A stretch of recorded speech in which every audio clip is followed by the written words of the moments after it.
I'm a nerd. Nerds. Nerds. Nerds! I'm not kissing a nerd. What is a nerd? Holy crap, are we nerdy? Welcome, Nerdables, to episode 119. This week, Sebastian, Ethan, and I are going to be talking about the Netflix announcements. Looks like Marvel's got some new properties going on with them, and maybe some older ones. A lot of older ones returning, I guess. We're going to pay tribute to the massive amount of people that we lost this past week, and talk about Deadpool, the rated R version versus a possible PG-13. Going to talk a little bit about, maybe talk about Tom Clancy's The Division, and you mentioned one other thing we were going to talk about, Sebastian, and now I totally forgot.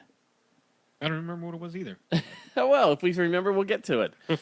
Okay, so Netflix made some big announcements today about their June, July, and early August shows that are coming on. There's like 10 series, either 10 new or series. returning series. Right.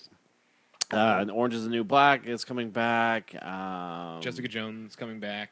They did announce Jessica Jones. There's no details on when she's getting a second season, but they did this really nice little memo type thing that said Jessica Jones season 2. Yeah. Kimmy Schmidt. Kimmy Schmidt, yes.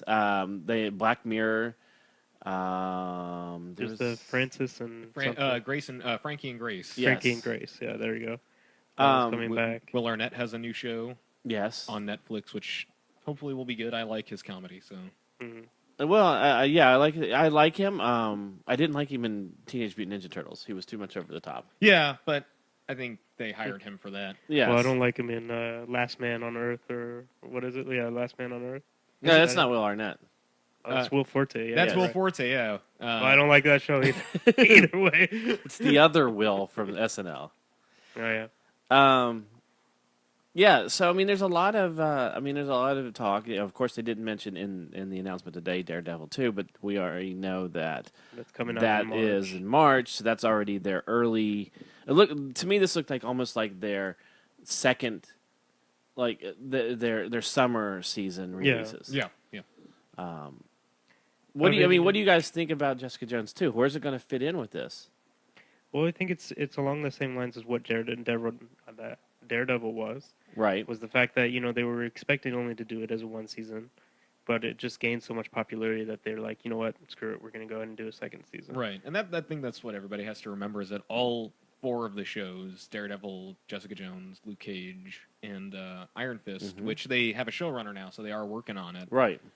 They were only supposed to be one-season shows. Correct. And their popularity dictated that they're going for second season, so I guess they got to... Well, they've already made the announcements of the rumors, or the rumored announcements of Punisher getting his own show. Which well, so I can see. Because of that, now they're thinking about other of the second characters in those previous shows that are going to get shows. Like they're talking about, Hellcat, or having Elektra and what's his face, Kingpin, yeah. Like having a show just for Kingpin. Ooh, so. that would be an see interesting that. show. And there's, still talk of Moon Knight is still being thrown around as a rumor, of course, because that was originally rumored to replace Iron Fist, but they have confirmed since that Iron Fist is going through. Well, I remember when Marvel, a few years ago at Comic-Con, when they were talking about wanting to do all these shows, and they hadn't at that time mentioned Netflix. It was basically ABC Family and whatnot. There was talk of a Moon Knight, there was talk of Cloak and Dagger and a bunch of others that they wanted to do. They just couldn't figure out where they wanted to place them. Netflix seems like, Jessica Jones, what was it? NBC did a ratings comparison with her numbers compared to like the shows, and she did like 2.4 million people per episode or something. That's I do recall that story, and sort of the one thing to note about the study that was specifically done was it was done based on people who were willing to be tracked in their watching. So they sort of extrapolated based on I think a sample size of about a couple thousand, a small handful of people. I think around 10,000 people, maybe 15,000. Right. Which is a large enough sample to sort of give you a good idea of what the accuracy is So I would 3 million people. I think even for Daredevil, which is really solid, especially for a Netflix show, right. because Netflix keeps all that data proprietary. They don't tell anybody how much to do, but people who are willing to be tracked across multiple platforms gives a good idea. And those are strong numbers. Those are at least CW numbers. Which, which is crazy that they get that many people. Well, that's basically network television numbers anymore. I mean, when once you get away from the premieres and things like that, or the bigger shows. Well, no, even when you get away from like the sweeps weeks and things like that, the average shows bring in about that many. Even Supergirl on big network like CBS pulls in about 3-4 million people, which is again still solid number. So if Netflix is pulling in anywhere near that, I'm sure I didn't see what their plus or minus on that stat was, but it's interesting, and that has me excited, especially as somebody who can easily give up regular television for Hulu and Netflix and Amazon Prime. But even for something like Jessica Jones, where it's not Iron Man or Captain America or something like that. It's a very obscure character. I mean, even Daredevil is way more known than Jessica Jones. I think having the Marvel tag on it helped a lot by naming it specifically Marvel's Jessica Jones. That already let people know sort of what world they were stepping into, and then having a good show to back up the Marvel name helps a lot. Also, I think a lot of it with the fact that they don't know the character, a lot of people are going into it fresh and learning about the character through this show. So as long as they have great writing, and a great writing team and great stories, even those people who never read the comic book like myself can get really drawn into that story. Right. I felt like Daredevil was a harder sell for people than Jessica Jones because, even a decade post, there's a lot of people who still have the bad taste in their mouth from that movie. That's true. There was a lot of skeptical people for Daredevil, and I was surprised. I mean, I know Daredevil's not a good movie, but the amount of people who still, even this far out, even knowing that Marvel now owns the property and there's no interference from anybody else, that they were still like, I don't know, Daredevil. And then when everybody watched it, they sort of had to be convinced that it was going to be good enough. Versus Jessica Jones, again, clean slate. And it was also coming off of Daredevil, which did phenomenal. Yes, and there's a lot of people who knew to go back and be like, okay, I'm going to wait for that next show. And then that momentum, I think, will carry forward into Luke Cage, who is more well-known than Jessica Jones. And I would say, at one point was as well known as Daredevil, but he's sort of fallen by the wayside again. Well, also Luke Cage, that show is going to have a little help because the characters have already been introduced. Yes, and he was so much like. And see, so I have a feeling character too. And I have a feeling with Iron Fist, that's how they're going to introduce it. Yeah, Iron Fist is a harder sell than a lot of these. Right, and I think that they're doing a job waiting to do Iron Fist, and I wouldn't. Iron Fist needs to come out after Doctor Strange. I get the feeling to establish the mysticism in the universe. And they set up for Iron Fist and Daredevil with the old woman who's running the drug ring. Yes, she was gonna leave for Kun Lao again. And the Dragon Mark was in it. Yeah. So they're getting themselves ready, especially since it's the show after Luke Cage. Will it be post season 2 of Luke Cage? I don't know how the fit is going to be. See, I'm wondering how they're going to, if they're going to get all these shows in, these newer shows in, before Avengers Infinity Gauntlet. Which they do have time. They do have time. Although Infinity Gauntlet is starting to film in November. They're going to start both movies in November filming. But there's time. And they can grab these actors, whoever they come up with. Right. And just, if they're going to do it. I mean, they did announce there's going to be 62 maybe characters, around that many. Which I think we all figured out that it'll be probably a mix of characters from all the movies, even if they're non-superheroes. Well, even the Russo brothers even said that don't expect these secondary characters to have major roles. Right. And even when they first announced that they were going to do Infinity War, and then early on they had sort of said that you could expect to see the Defenders in the movie. Right. Because that would be the transition. They would become the Defenders from Netflix, and then they would have a cameo. I mean, even I, myself, and a lot of us, I think, sort of expected, you'd probably get a battle scene in New York, and you'll see, quick, a jump cut to Luke Cage punching an alien.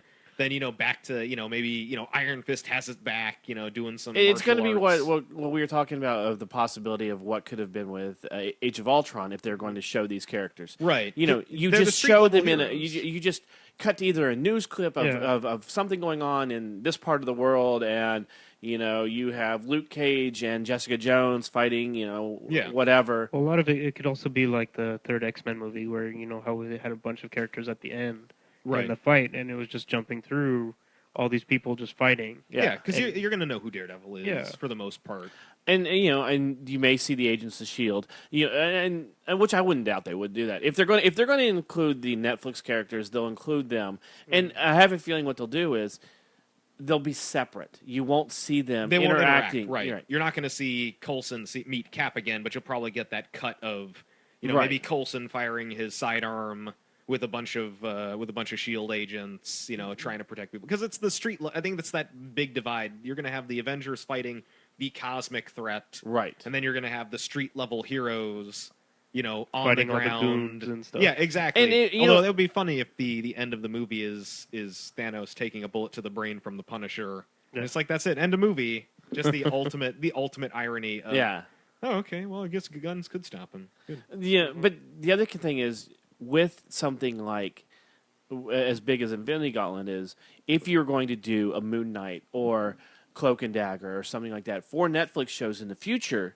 you can show those characters on the big screen real quick, and you don't even have to show them like the actor. You can have a costume character, just that a stunt guy, right, in the Daredevil suit, doing a thing or two, or even if it's CG. Yeah. Really fast, like him swinging across a building. It's like, he's there. Right. So that way you can have that all-inclusiveness without having, to cast actors or hire new actors for this or hire the actors that are busy off doing their own shows or whatnot. You can have that, like I said, the inclusiveness without including everybody, right, or trying to get everybody there. Yeah. But yeah, I mean, we were talking on our thread, on our just for some reason text message just escaped my brain, but on our text message thread with the whole group, we were talking about once the Punisher was announced, what would be possibly cut back, right? And I don't think they are. I think that they're going to add, if they're going to do it, they're going to add more shows into the year. Start getting more shows in production. I do think so, or they'll do a different job of interchanging seasons. Like, instead of, we had Daredevil and then Jessica Jones, and now we've got Jessica Jones season 2 and Daredevil season 2 in the same year, along with Luke Cage probably by the end of this year. See, I could see them doing. I think if they start expanding their roster of characters, getting these shows, I get the feeling that you'll see like a Daredevil season 3 and then a Punisher season 1. Right. And then next year you'll get like a Jessica Jones season 3 and like a Moon Knight season I think that's 1. how they're going to do it, because they had mentioned at one point when they started talking about doing 2 shows a year, they said, once Daredevil, they said, we want to do a season 2. Right. They said, we'll do a repeat or a second season or next season and then we'll have a new one. Right. Kind of like what Marvel's doing with the movies. Yeah, I get the feeling that's what that's going to be, because we're going to have Daredevil season 2 this year, and I think Luke Cage is supposed to be this year. Well, isn't Luke Cage already in? They're already filming, right? Post production at least, and then probably Jessica Jones at the beginning of the year next year. I could see that, and then if they, if by the end of this year they've already started filming an Iron Fist show, having Iron Fist ready to tandem with Luke Cage season 2. I could easily see that happening. Yeah. And that'd make perfect sense. Yeah, give me the second season, give me a new season or a new character, or even like the original 4 that they were saying is once they're releasing the second season for those, it just ties it with a new character. Right, and then Defenders is the other show that we're supposed to be getting soon. Once all these characters are announced, so then even then by that time, once you have your Defenders done, you could easily just move into what's the next set of 4 heroes we're going to do shows on. We have Defenders. You can continue their story in like a Defender season 2 and then jump on to like a Moon Knight. But as popular as these things are and as easy as they are for them to produce, because you are, you're talking, you're not producing, Game of Thrones here. Right. Even with Jessica Jones, when she got ready to fly or jump, they did a great job of disguising it. Yes. You didn't have, even Daredevil swing. You didn't have him swinging through the city like Spider-Man. You had him jumping around. But you got the feel of it. Yeah, yeah. So, and I thought that was a great way to do it, and to get around actually showing them do the things. And I think that because of that reason, with the exception of maybe Iron Fist, that one they may have to have some visual effects. Yeah, and even then, I don't think it'll be beyond what. I don't know if they'll do the glowing fist or That's an easy effect to do. It is. It's that one. I think is going to be more stunt heavy, and as someone who definitely more martial art. Yeah, especially since I love like the Chinese martial arts movies, it'll be interesting to see how much. I mean, that would be the obvious place to pull from, because there's always the big divide between like American martial arts and their fighting styles versus Chinese films. It's almost do like a Crouching Tiger type. Yeah, wire. A lot of wire work. No close cuts. Yeah.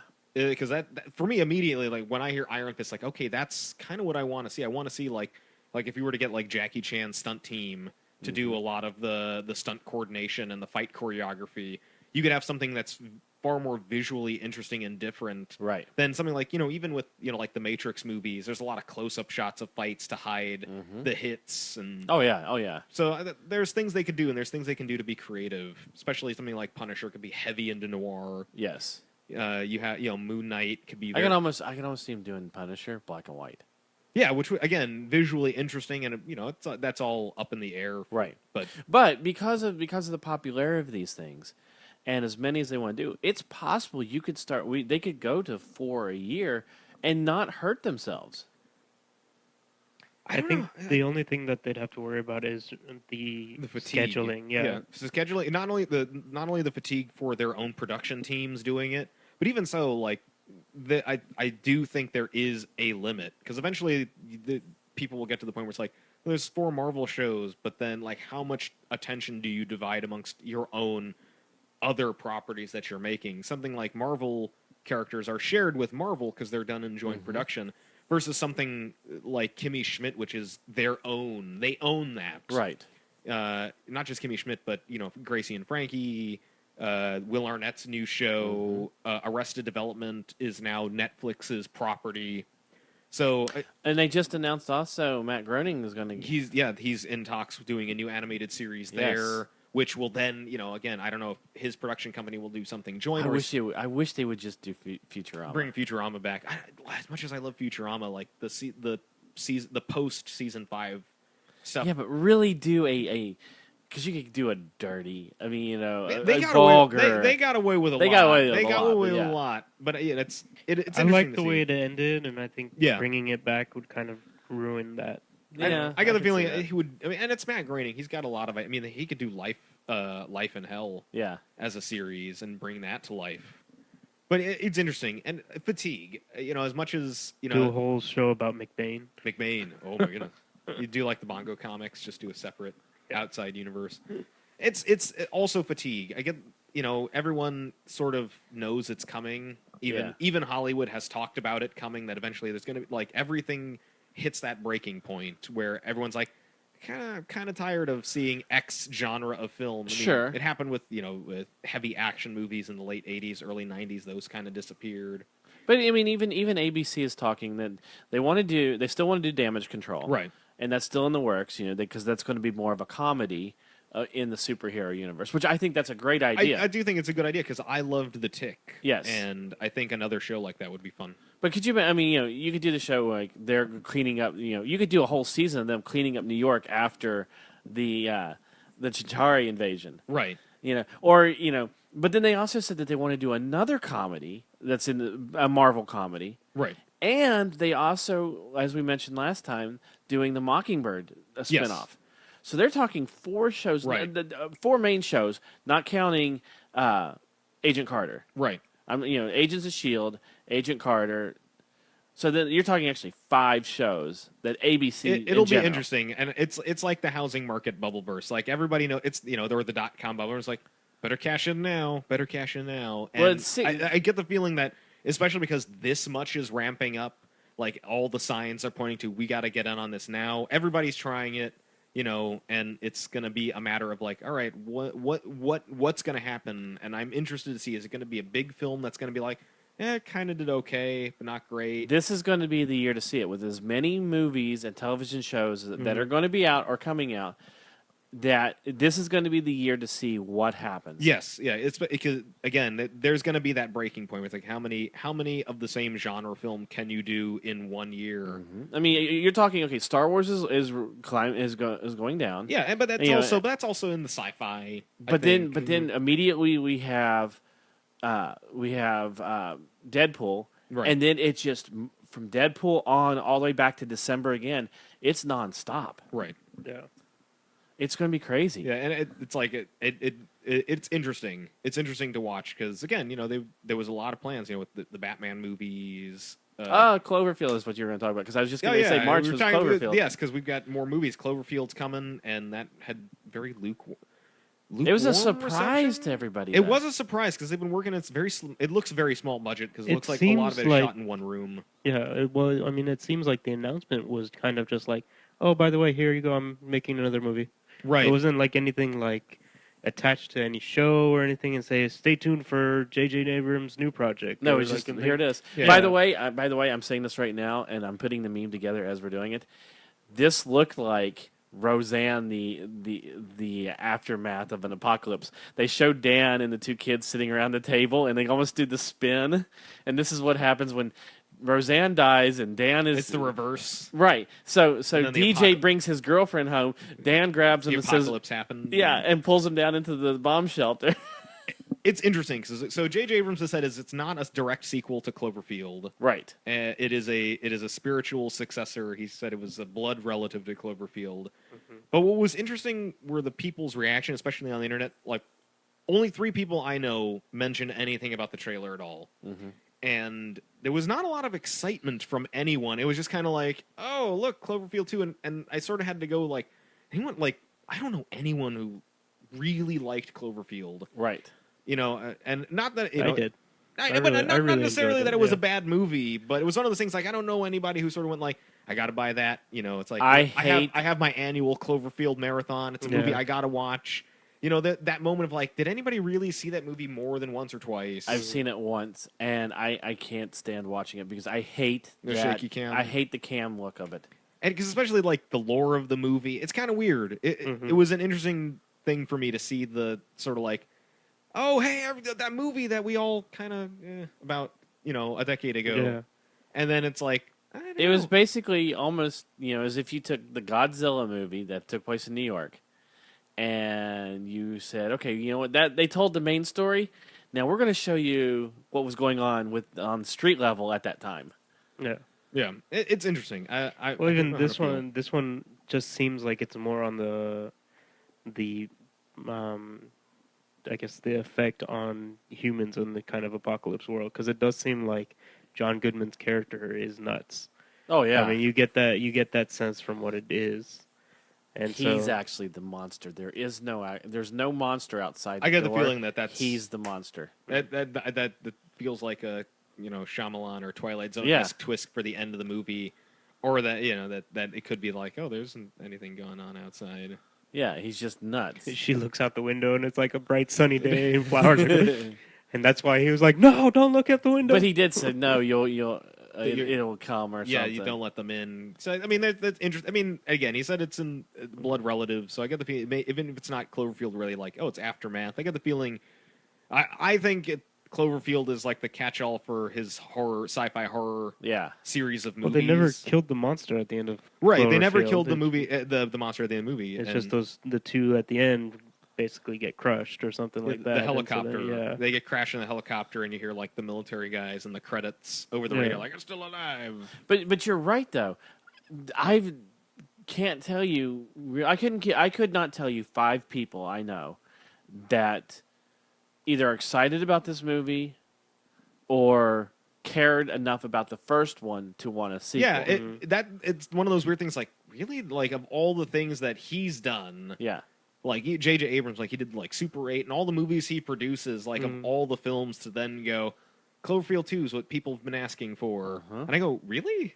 Cloverfield 2, and I feel like that's everyone's reaction. Is like I would this- want more of a Super 8 before I'd want Cloverfield. A Super 9. Super 9. again because they're like with Cloverfield. If it was a direct sequel, I could understand. There's a lot you could do, but since he's sort of been like not really a direct sequel, though he does have the knack for just lying to people's faces about what he's doing. Oh yeah, and that could honestly be what it is she looks outside and it's the Like Cloverfield little- monster, or or it's like the little like groundlings. parasites Yeah. that It make people sticks its explode eye for up some like reason. the raptor, Yeah. in Jurassic Park. It sticks its eye up to the window. Yeah. But I also feel like it's that one scene from War of the Worlds Yeah. sort of turned into an entire film, and I go, I don't know. Oh, that was a creepy scene. It was a creepy Oh, scene. that was. It was creepy in the book too. It was just Yeah. like this one guy's like, we got to get to the center of the earth, and we can hide out down there for the like. I feel like that's what that is. No, but I mean Tim Robbins. Are you talking about the Tom Cruise version or? well, that's it. That scene's from the book too. But no, Tim Robbins did a really good job. But even Yeah. it had that same moment of Tom Cruise, like he looks out. yes, And he sees like the one guy get grabbed by the tentacle because they're farming his blood. right. And he's just down there with it like that. It feels like just like somebody said like, hey, we could turn that into a Cloverfield sequel. Yeah, exactly. Does he? Yes. Do you care to? Are you? Is it on your radar to see? I know Ethan, you'll probably see it. Well, I mean, I I mean- enjoyed the first one. So Yeah, I was intrigued enough by the Yeah. trailer to. It's not a day one for me. I'll probably check it out a while ago. It's if I miss it or it just slips my mind. If I forget in the next week or so that it exists, Yes. and it comes out and goes, I'm not going to lose any sleep over it. But I know it's something that I'll at least take a look at, mostly because I mean, the first movie it wasn't a bad movie.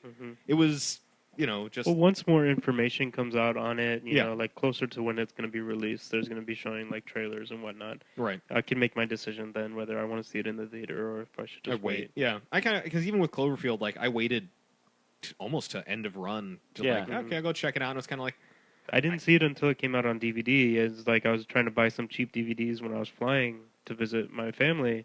And I was like, well, I just need a couple DVDs. And at the time, Blockbuster was selling it for like $3 or something. I was like, Blockbuster. What's that? I know, right? There used to be this place where you can go rent movies. and you can rent physical discs of movies. It's like if Redbox was a store. Yeah. It's like if Redbox was a store. Yeah. So, anyways, If Netflix was a place. If Netflix was a place you could go, that's what it would be like, children. I'm gonna save Daredevil to the end because I want to have a good discussion about that. But this past week, really, we started out with David Bowie on Monday. Right. And he had Dying- secret cancer. Secret cancer. Well, I think even the week before that, Lemmy from Motorhead. Yes. Died of Okay. cancer. He died They of all- cancer. Alan Rickman, secret cancer as That well. was that to me. That was the biggest shock. It looks like a lot of cancers. Right. Cancers Well, taking Grizzly over. Adams on Yeah. Thursday or Friday. And I understand a lot of people keep that private, Yeah. and it's in the end, that human pattern seeking, they want to see But something in a more day in and that. age where it's really there's- just cancer. But in a day and age where you have TMZ and you have all these people and all this social media and everything, it's really, really difficult for a celebrity to keep things like that. And granted, I these do- aren't yeah, these no, aren't it's true, these aren't it's your true. Brad Pitts and your Tom Right. Cruises and things like that. No, Anyway, yeah. they were private people to begin with. Correct. All of them were Yeah. private people. Correct. But even like somebody shared an article about Alan Rickman, and it became immediately obvious to me. So the article was something like that from like 2 years ago. He had married his girlfriend of 40 years, and then it immediately was like, man. So he knew. Yes. That immediately is like he knew it was coming because you don't live with someone for 40 years and then and be okay not married well, and it's then like, have a secret ceremony and that immediately is like clearly he's trying to make sure that she gets and he left what- it. He yeah. left a note. A nice letter to his fans and everything. even Leonard Nimoy who people was sick and it was people knew it was close to happening Right. but nobody knew the extent of how sick he was Correct. and I can see Christopher Lloyd being next on the list, especially after his Jimmy Oh, yeah. Kimmel and the DVD. Like that's like as sad as that is for me to say. That's one of those like I can see him being the next sort of like shocker. Yeah. Very soon after watching that, where it's like, man, he's just not looking well. And what David Bowie did, his birthday was it was the Friday before he died. And he released his album. He released an album, he released a video, and it was all a nice. I mean, it that was. became again another like hindsight as 2020. It's like okay, he's getting ready. He knew, yeah. I mean, He's he putting had- this yeah. out. He's putting this out, and he like I feel like that's I have finished my life's work, and he could rest easy Yeah. knowing that. Well, I mean, it's probably it's probably one of those things where he knew that the doctor probably told him, well, within the year it's going to happen. So he's getting ready. He did this last thing, and he's like, you know what? Let's wait until it's time, right? And we'll put this out.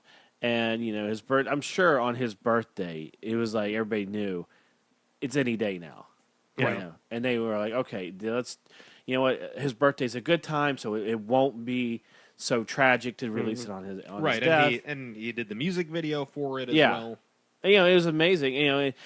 What really has shocked me with Alan Rickman right now is there's a backlash for Emma Watson's statement that she put out. I understand the backlash. I don't think it's warranted, but I get it. Yeah, she's an outspoken feminist, and she went to the UN to do her talk and stuff like that. And I get it. It's what she campaigns for. It's what she believes in. And somebody who died was very close to her. Mm-hmm. And I can see instead of having that one moment to tell a story about him or to talk about her connection to him, she just sort of posted a quote, like an image macro. Do you remember what the exact quote was? It's something to look up, and it's not. I mean, again, it's not a bad quote, right? It wasn't anything derogatory towards him or his family. It was a personal anecdote from him that she had pulled. Just image macro of his quote next to a picture of his face, and I can see that being.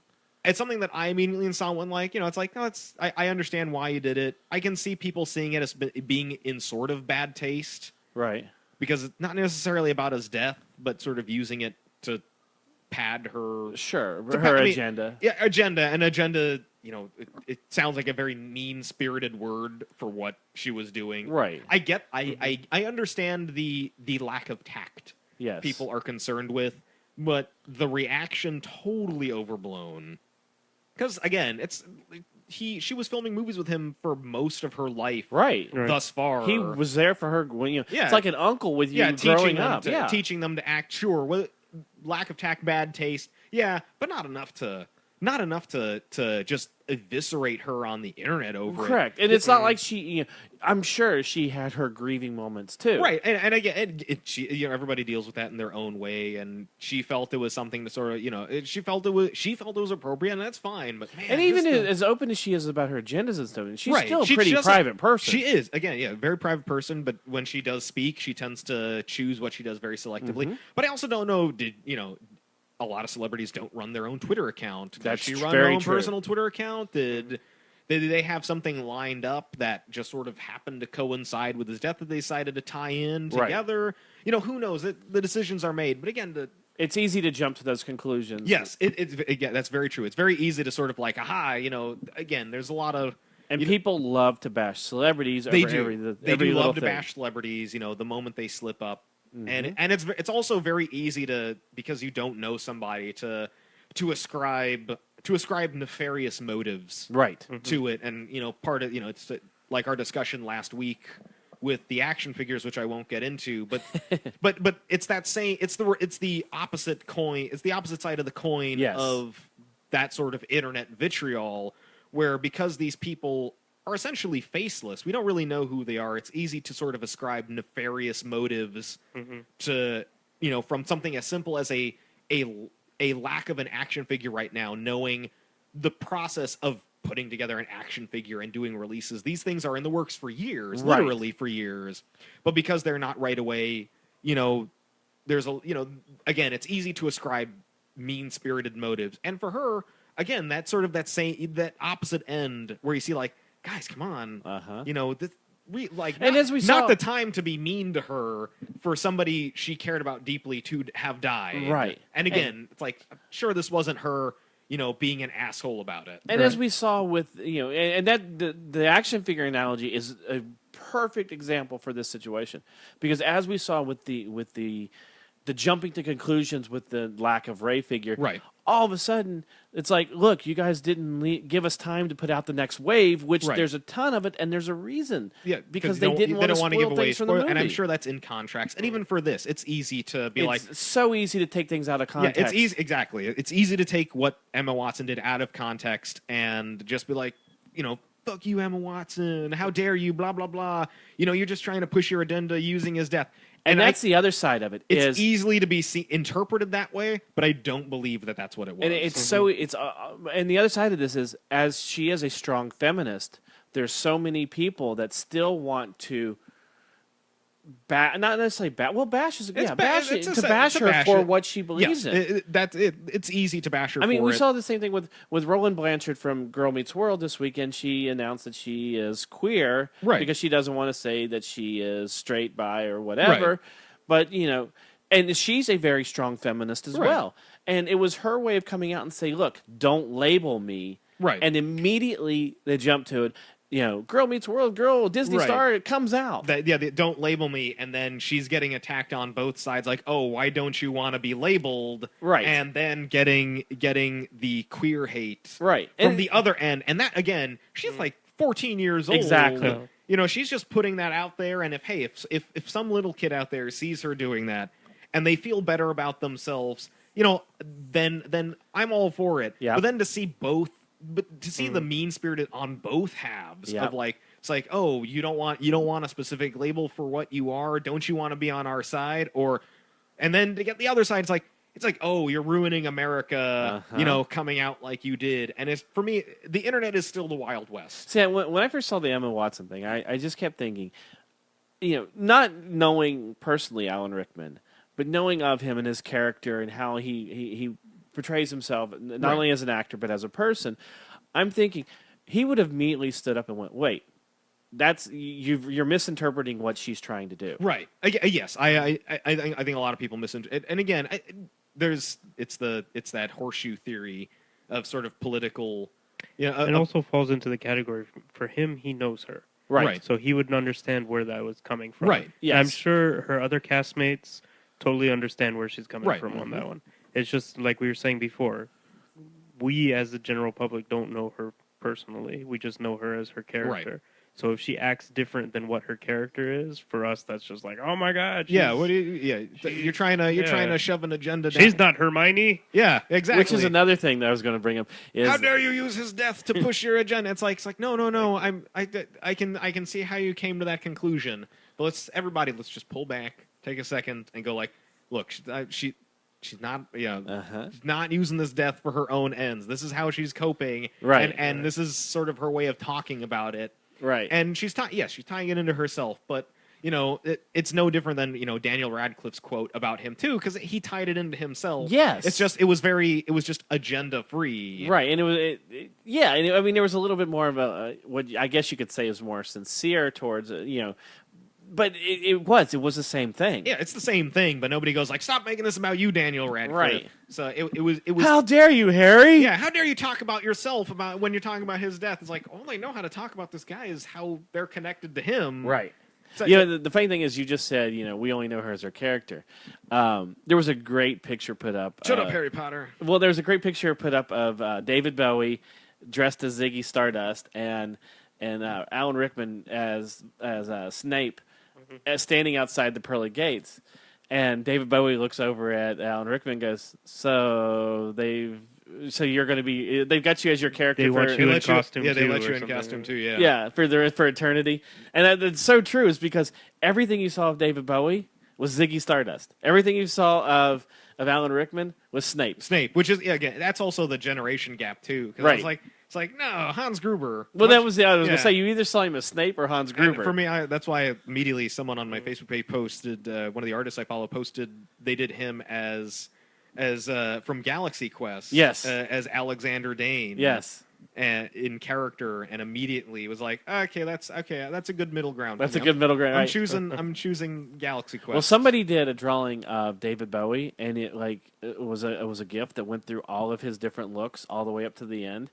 And included Labyrinth and everything, and I was like, "That is amazing." Yeah, somebody went through and did all of the faces of David Bowie. I'd love to see him do that with Alan Rickman too, because that would be amazing. Because he's done so many different movies, so many different looks. Oh yes, yeah.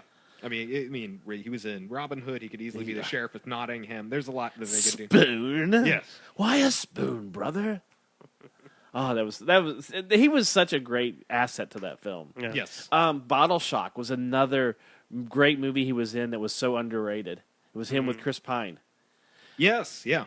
But then there was other people, I'm just sad I that forget we the actor. never got David Bowie in Guardians of the Galaxy 2. Oh, I know, but they are going to have. They said they are going to have a lot more of his music in there in Yeah. the next one. I'm fine with this then. Yeah, that was one of the things that James Gunn says that he was definitely going to be paying more of a tribute to him. And Yeah, I thought that the idea that's like, oh, we're going to ask him to be in the movie, and then Yeah. it's like, oh man, that would have been that just put him in the Ziggy Stardust. you know makeup. what's a shame is It's because an they're not going to. They said that they're not going to have the collector in it, but it'd been great to have like David Bowie's image in one of the collectors. a David No, Bowie poster. they would still like what would be awesome is one of the like chambers in the collector's. That's what I'm saying. area would be David Bowie. the Ziggy Stardust costume.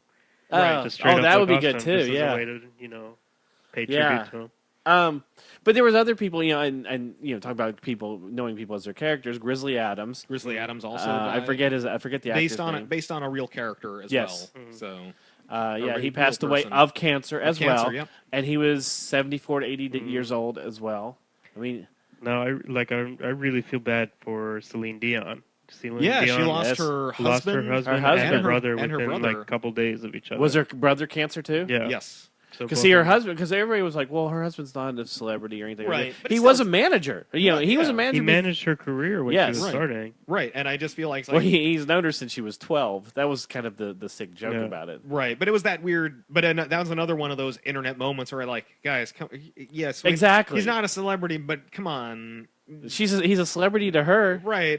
Her husband, like, it fits. It He's fits. by Let's- default. He's a yes. celebrity. He was famous because he was married to her and he was her manager. Yes. Really, are we gonna try and snatch up the fame? Like, oh, you're not famous. But then we also had a couple voiceover actors Yes. pass away this week Yes, too. the voice of Robin Hood from Disney's Robin Hood Yes. passed away as well. Mm-hmm. And there was one other voiceover actor I think that passed away this week too, and I don't remember. I'm trying to think of his name, but yes. But it just seemed like every time you turned on Facebook or turned on something, there was another one. It was another one. And it was like most of them cancer. Yeah. And it was like, why? Way to start off 2016, Right. cancer. It's Just It's that weird.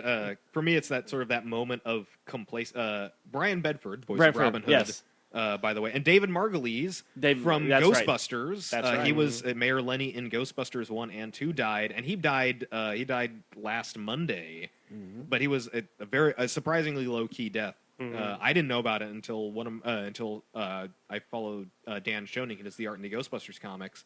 He did like a tribute art of Mayor Lenny talking to Mayor LaGuardia. Oh, nice. Sort of is in that like unseen scene from Ghostbusters, which I thought was a really fun tribute. Yes.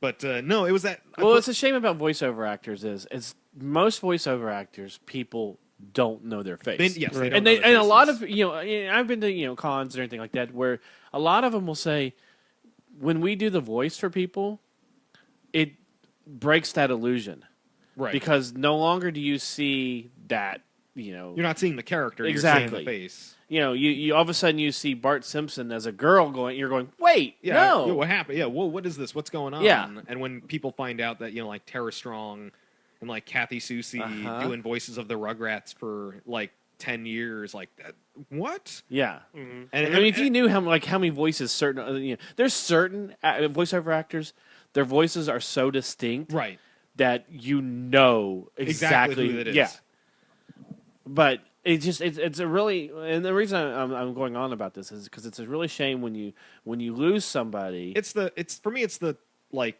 the complacency of cancer and as tragic as it is, people tend to forget like no, cancer is still a killer. Yeah. And and despite all the breakthroughs and despite all the treatments we have to see like no, cancer, there are hundreds of forms of cancer and some of them fatal, some of them not fatal, but that's Well, even at like the breakthroughs that we have, it's basically just what we can do to extend somebody's life. Right, right. It's not something that's a end all cure all type thing. right. If we move on to video games later, famous YouTuber and game commentator Total Biscuit, he has a terminal form of cancer, and he got that in the last year, and he went through chemo and it went into remission, but it's finally back. And again, but he's not keeping it a secret. He wants Right. people to know it's like, look, this is my work, and if I disappear, this is why. Right. But it's still that like, no, cancer's a bitch. Well, speaking of cancer and being a bitch, and this is a really bad segue, but it does work. Deadpool, Yes. who one of the main plot points of the movie of him becoming Deadpool is that he has terminal cancer. several forms of terminal cancer. cancer. I know that's really, really, really a bad way to tie it in, but it does work. So one of the former Marvel creators, or no, was she a writer? I think it was an editor. Was she an editor? I think she was an editor. Yeah. And her name escapes me now because I read this earlier this week. Went to what's the petition site? But she has a Change.org. She did a change.org position, but she has a YouTube channel, and yes. I'm going to look up her name right now. Okay. She did, but the change.org is where the first place that she went to, or at least the first place I had heard of it from, to have a version of Deadpool released, a PG-13, so that she could take her son to it, and that children can go see it because it is such an R-rated film. Mm-hmm. Well, it's not for her. It was one of somebody. It's not. She didn't. A fan of hers talked to her about it, okay. and then she was like, "I kind of understand that." Here's the thing I say about it: is Deadpool is not a kid-friendly character. It was never a kid-friendly correct. character. Yeah, it's not supposed to be for kids. It just has this following. Grace Randolph. Grace Randolph. Yeah, that's right. And she was she has some YouTube stuff. Think About the Ink is one of the things she does on YouTube, and then she has a Beyond the Trailer. Okay. And she wrote some Justice League Unlimited issues. She wrote Superbia. I think that was a Boom book. I think it was, yeah. If I remember the story correctly, she one of her younger fans, right? A teenager, was like, "Well, it's a movie that it's R. I can't really get my folks to take me to see it because it's an R-rated film." Right. And then she's like, "I kind of understand that." And she's like, and then she put out the call for a PG-13 version, and now there is a change.org petition. Right, and it's growing, it's getting momentum. And let's say it right now. Her petition is not to change Deadpool from rated R to PG-13. It's to have two cuts. It's to have two separate versions out at the exact same time.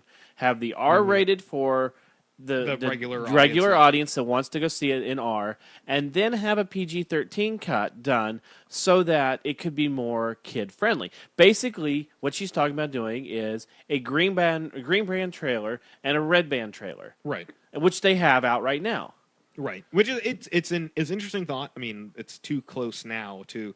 It's really not, because they can easily go back and cut some of it down. They could do a new cut, but it's not just cutting the movie together. That's time to figure out what you want to cut out to bring it down to that level. But it also depends on what there is in this film. They have to get approval from the MPAA they have to do a cut of the movie, and if it doesn't go up to snuff, they have to do another cut of the movie. Mm-hmm. They have to keep chopping until they get to something that they find acceptable for PG-13. Because this is a hard R movie. And then it becomes paying marketing guys to come up with a brand new marketing campaign. Mm-hmm. And then it becomes a matter of distribution. You have to find theaters who are either going to cut their R-rated showings to do PG-13 showings in tandem, or they're going to have to take away other films' time slots to do a PG-13 time slot. And that takes money, because the theaters have to foot the bill to pay for those reels, right? And so there is more to it than a simple let's cut a PG-13 cut and then put it out there. So I could see Fox doing it for one reason, because it is an R-rated superhero movie. Super bad. No, I'm sorry, not super bad. What was Super? The one with Rainn Williams, right? Or no, Rainn Wilson. Did horrible in the theater. Of course, that movie was, it's also not really a superhero movie, right? Exactly. It was still a good independent film. It was just like a bloodbath. But R-rated films, even Kick-Ass, didn't do very well in the theaters. But it did well enough to warrant a sequel. It did well, yes. But a potential third movie, which they're still looking into. For Deadpool, which is a character, and we all go to cons, we all see that the most cosplayed superhero is Deadpool, without a doubt. No matter what con we go to, there's more Deadpools than any other character, right? Other than maybe Harley Quinn for females. But there's so many Deadpools Mm-hmm. that Fox could say, you know what, we could make more money by releasing this because we'd be able to draw more crowd. But it also comes down to the fact of, time spent on trying to do this cut and the money and the spent. effort, Yes. versus the amount of the maybe extra couple millions we're gonna make. Could you see them? It's also something to note that I'm sure months ago there was a cost benefit analysis to what kind of rating they wanted the movie to be already. Sure. I'm sure at some point somebody went, so what do we do, R or PG-13? And they were willing to go R to. Yeah, they seemed content enough with the money they would be making from an R release. Mm-hmm. So that's when I kind of go. They have already sort of deemed it not worthy of being of needing a PG-13 cut. And I do believe that there could potentially be a PG-13 home video release. Could you see them, if this movie doesn't do as well as they are anticipating, a few months down the road, re-release it as a PG-13? No, that's still a lot of out of pocket money to do. And if the movie flops, a PG-13 release is not going to save it. Just like Daredevil, they had the theatrical cut and a director's cut. The director's cut didn't really help that movie any. If the movie's going to fail, it's going to fail, and no cut of that movie with the footage they have is really, I doubt, going to save it. Fox was talking about re-releasing Days of Future Past with the Rogue edition. Right. And they were talking about that was going to be released in the theater a year later. Right, but it didn't really... And then they released it on they came to their DVD. senses and said, let's just do it on DVD. But then you also have to go, it's like, yeah, but the Rogue cut was really one scene in the movie. Exactly. And it didn't really change the tone of the film. No, it just gave her more of a presence. More of a presence in the film for, like a 2-minute long scene. Yeah. And I understand it, but then I also go, I remember seeing Starship Troopers in theaters as a kid. Right. And there can't be anything in Deadpool that is worse than Starship Troopers as a film to take a kid to see. And even then, I mean, I understand the parental seeing the worry. Red Man trailers. I mean, it's but definitely an R-rated film. It is, but then I also go, it's like, I want, again, Starship Troopers, a dude gets his brain sucked out by a giant insect. There's nudity. There's nudity. There's people getting, cut in half and dead bodies. Yeah. You get to watch a guy's, head get shot through with, and again, kids are just going to go, it's that weird notion of like, I have a feeling Deadpool is more language than any. It's there's probably going to more be a blood and stuff like that, but it's probably going to be a lot of Here's the thing, language. though, and it's what all boils down to is if the parent is smart, they would go see the movie first, see if they find it acceptable for something they want their child to watch, Yes, right. and then take them to see it again. I agree with that. That's what it has to be. And that seems like the reasonable thing. It any shouldn't parent be should up do. to. It shouldn't be up to a movie Or studio. release the PG-13 on Netflix the same week. Yeah.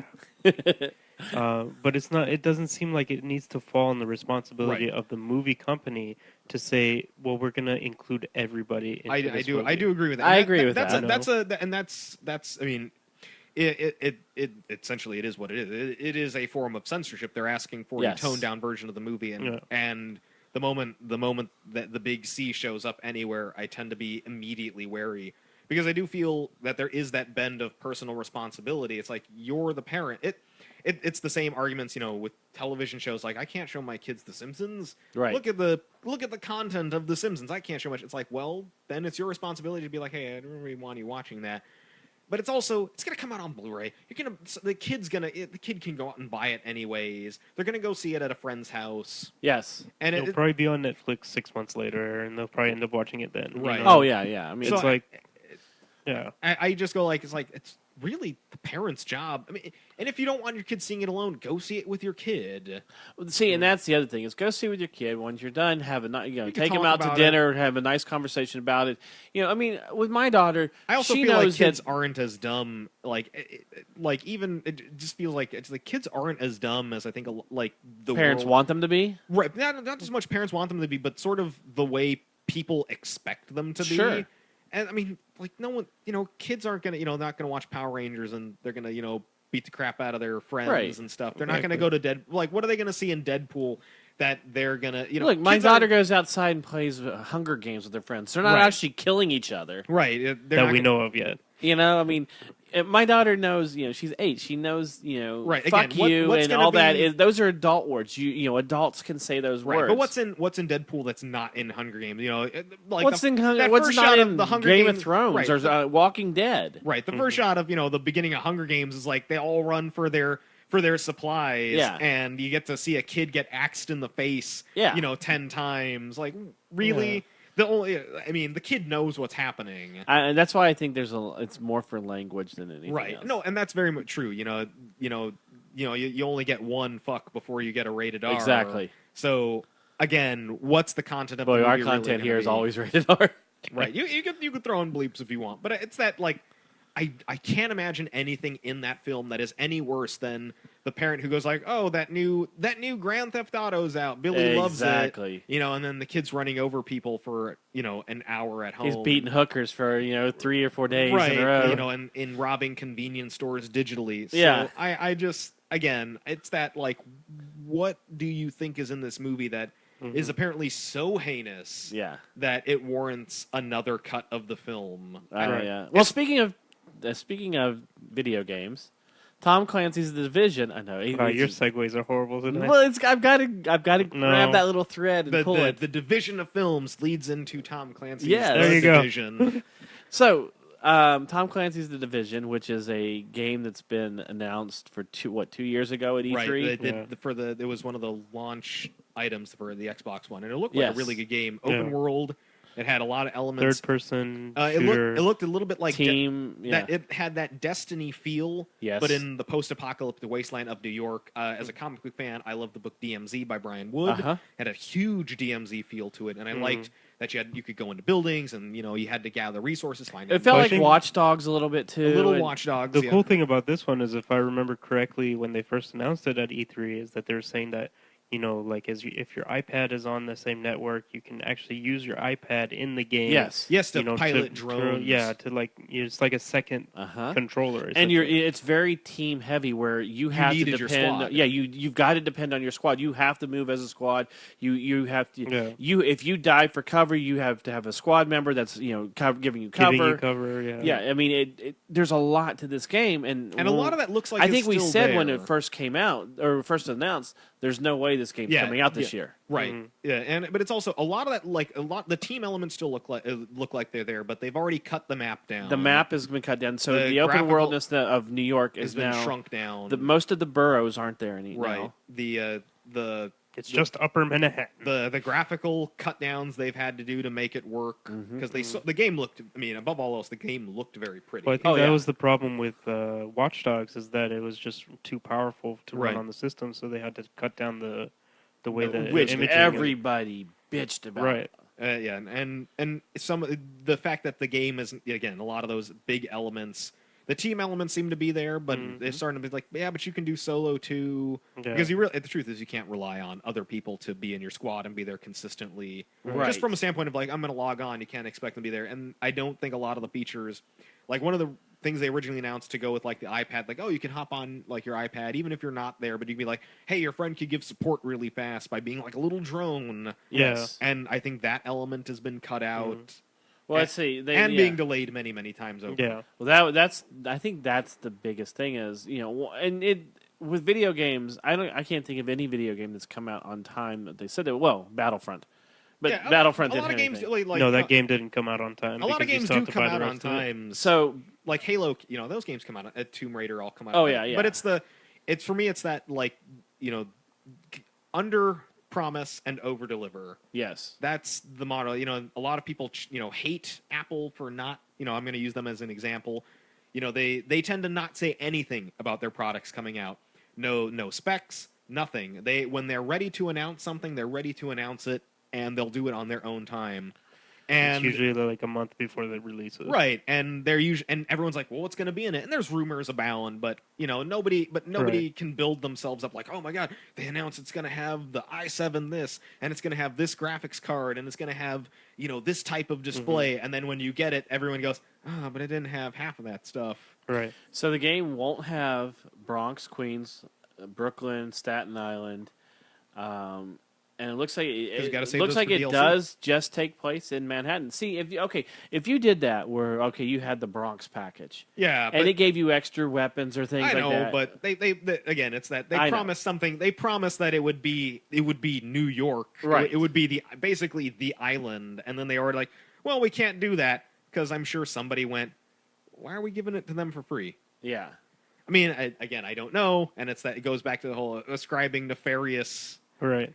intent, but that's So- something I can easily see once the game is out. Like, oh, and in 6 months we got the Bronx coming out. Yeah. You know, The final map size looks like it's just about Manhattan right? or Or Midtown. it's Midtown, I think, is Yeah. the main portion of it. Which The main portion does take place in Midtown, but yeah, there's still a possibility that one or more of the 4 boroughs of New York could be added, but it would be through a season pass or DLC. yeah, Yeah. and because I'm sure they were already taking so long to develop the game that they're not finished with those sections, and they cut them out for time. Yeah. Mm-hmm. And they cut them out for time, but now they can sell them to you and make the extra money on And them. this goes back to exactly what we were saying before with Battlefront, with all these other games. You know, It's not a complete game. It's and not a they're game trying to anymore. say- yeah. they're well, just see, trying to me, here's the thing. Here's the thing. It's not like in the old days when you bought a game and then 2 years later an expansion for the game came out that actually had basically like a second's game worth of content, and you were paying half the price for it because you were just, it's another disc, you throw it in there, it installs to your main game, and now you've got, 6-7 hours of new content. But here's the difference between this one and, let's say, Battlefront. This one, it had been announced that you were playing open world New York. right. And so, and it had, basically been saying that you get the boroughs and everything included. Now they're going back saying, wait, we can't do that. Whereas with Battlefront, they never said, Right. You're going to get this, this, and this, and this. And now they're going, oh, wait, you know what? We can't do that. We're going to have to put that in DLC. Right.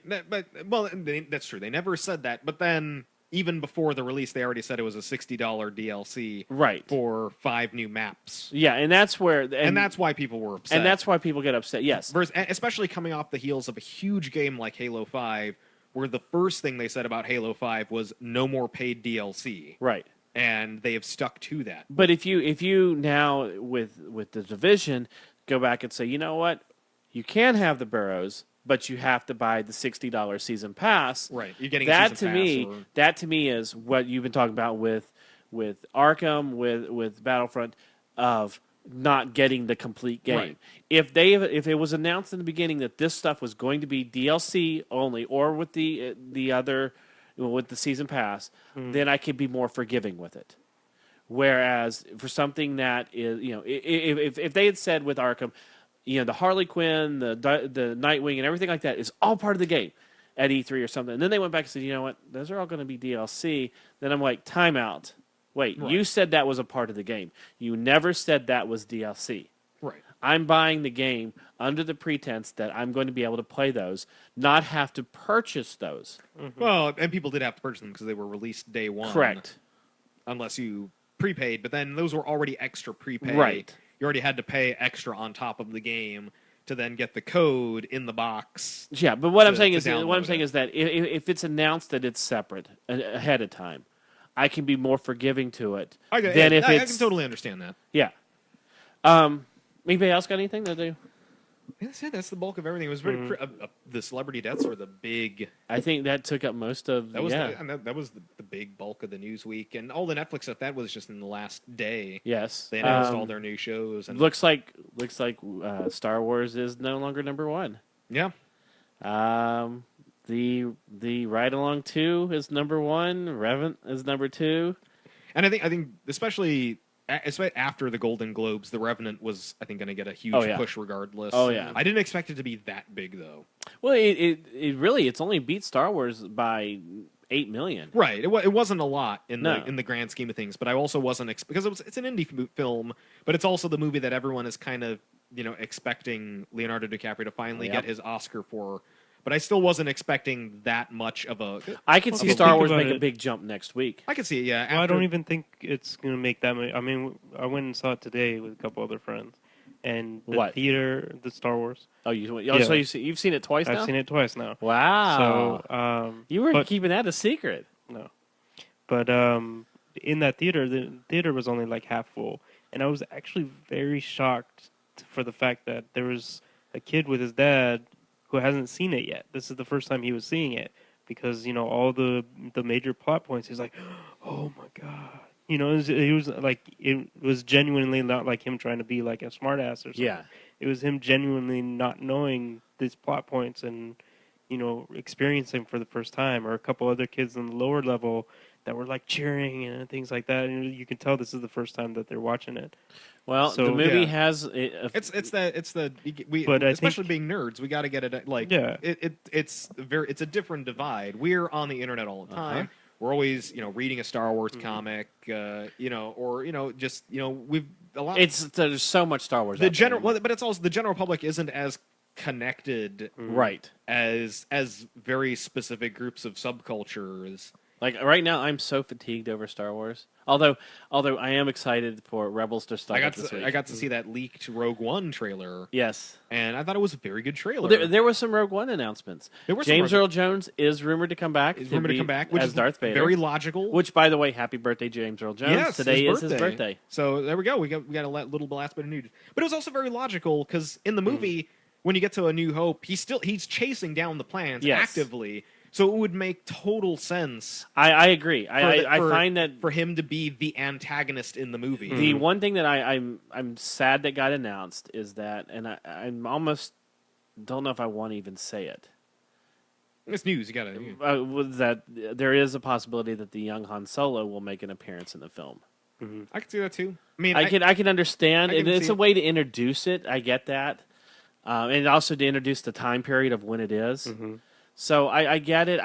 Those are two of the things where I would have loved to have been in the theater. separately. And then all of a sudden, Darth Vader's red lightsaber appears, and he walks in, or his TIE fighter flies over and blows up an X-wing or something. That would have been amazing to see. Or the Falcon flies in. Even for that's also one of those things, like, because he's not tied to the rebellion at all. It's one of those things, like, even for one of those drafts of Attack of the Clones or Revenge of the Sith, it was only supposed to be like a passing mention, Right.